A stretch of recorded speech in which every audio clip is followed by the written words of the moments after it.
আচ্ছা মাওলানা সাহেব, কুল্লু নাফসি জাইকাতুল মাউত, প্রত্যেকটা ব্যক্তিকে মৃত্যুর স্বাদ গ্রহণ করতে হবে নাকি? দেখেন আজরাইল কিন্তু আমাদের সাথে আছে না? যে কোনো মুহূর্তে কিন্তু আমাদের জান কবজ করতে পারে নাকি? হুজুর, আজরাইল কি আমাদের সাথে আছে না? আল্লাহর হুকুম পড়ার সঙ্গে সঙ্গে কিন্তু সে আমাদের জানটা কিন্তু কবজ করে ফেলবে। হুজুর শুনতেছেন আমার কথা? তাহলে সত্য কি না আজরাইল আপনার পিছনে দাঁড়ায় আছে আর আপনি আরেকজনকে ডাকতেছেন হাত দিয়ে, এটা কি হলো? এখন আজরাইল তো আপনার পিছনে দাঁড়িয়ে আছে, আপনি তুহিনকে ডাকতেছেন, আর এদিক দিয়ে যখন আজরাইল আপনার জানটা কবজ করে ফেলবো, তুহিন কি এটা কি জানতে পারবে? পারবে না। তুহিন কিন্তু আপনাকে ছেড়ে চলে যাবে, ও ওর জান নিয়ে পালাবে।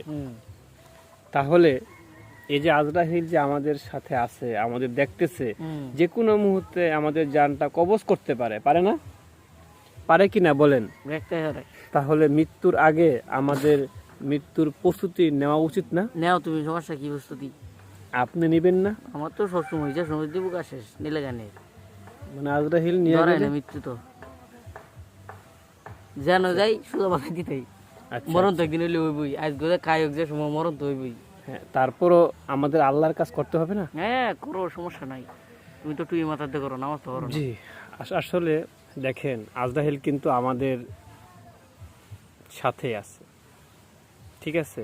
আল্লাহর যখন হুকুম হবে 1 সেকেন্ডও দেরি করবে না, 1 সেকেন্ডেরও কম সময়ের ভিতরেই আমাদের রুহটা কিন্তু কবজ হয়ে যাবে, ঠিক আছে? আমাদের রুহ কিন্তু নিয়ে যাবে।